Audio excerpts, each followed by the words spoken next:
Start a conversation with Newsmax managing editor Alina Hernandez, who Skypes in, and Ford O'Connell, the Republican strategist in Washington, remains with us on the Skype line. Alina, we've talked about this before. I don't know if the new has worn off the notion of establishing diplomatic relations. But as you look at it now, having been born in Cuba, having dealt with the community and the isolation and returning there as a journalist, do you believe still it's time to try something new? Yeah, I think this is the beginning of something new. The Cubans for decades use the embargo whenever they want to tighten restrictions on their people. They use the embargo as the excuse. Well, we have to do this because, we are under these crushing economic sanctions. So I do believe that there is time to try something new.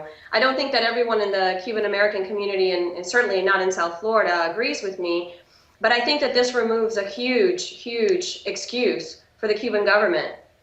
I want to get back to what's going on within the community, the Cuban communities here in the United States, most notably South Florida. But Ford, the way the president delivered that message last night, almost cavalier and for lack of a better term, coming across as a foreign policy know-it-all. Did you get that sense from his delivery of his statements about Cuba last night?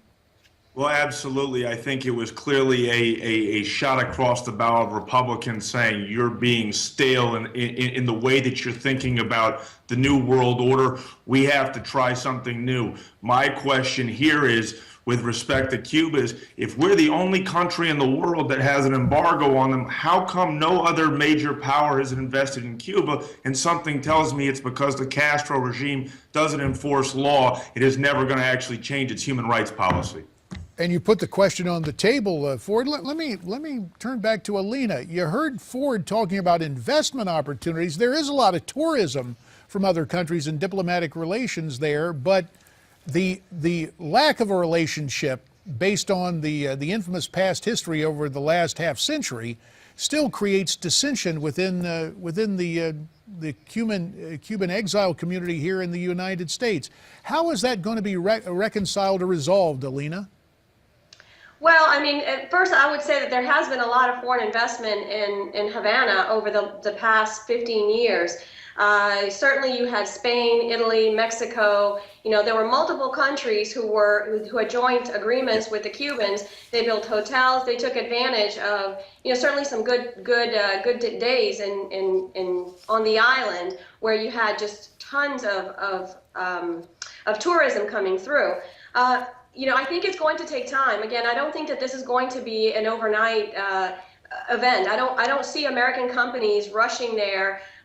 For starters, we need to be certain that there's going to be the kind of economic freedoms that will enable our companies to grow and prosper there. I think no one wants to be in a country where the human rights abuses are extensive, and Cuba continues to imprison some of its most vocal opponents. So I think that there's going to have to be some political and economic changes, and those are going to take a long time. It's not going to be this year. I don't see it happening for a number of years, and it all depends, quite frankly, on how the Cubans react and respond to the requests of this administration and future administrations. Well, mindful of that, Ford, we're getting reports today that despite all the talk of commerce and despite all the talk of renewed diplomatic relations, last segment we were talking about the president growing quite expansive and challenging Russia. Turns out that Yahoo has a report of a Russian spy ship docked in Havana again.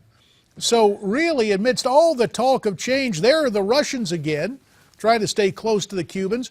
Really, Ford, how much has changed geopolitically?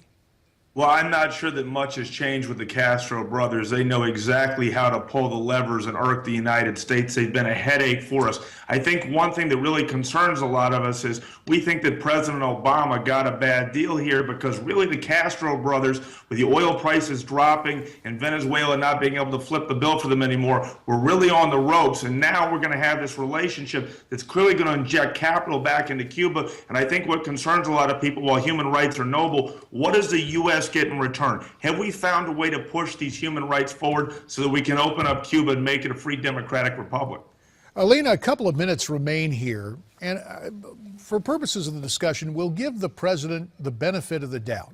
He said this as much last night in the clip we saw, that our presence in Cuba is a counterweight, a counterbalance to the Russians, and yet there's Putin sending spy ships in as the American delegation arrives today. How do you reconcile the two? Well, I think that the idea that the Cubans don't have any relationship with the Russians, I think, is naive. Those Russian ships routinely dock there. There were some months back. That happened twice last year, in fact. I'm not trying to downplay. I think that this was a message, certainly by the Russians, that, hey, we're here and we're still going to be part of this hemisphere. But it's very clear that the Russians are not playing any kind of economic role in Cuba. So at this point, I think that we shouldn't focus so much on the Russian ship docked there. I think it's more how much money are they getting from the Russians, and at this point, it's quite frankly minimal. And with a minute remaining, Ford, I guess the Cubans are giving what money they have to the Venezuelans with that economy on the edge of collapse.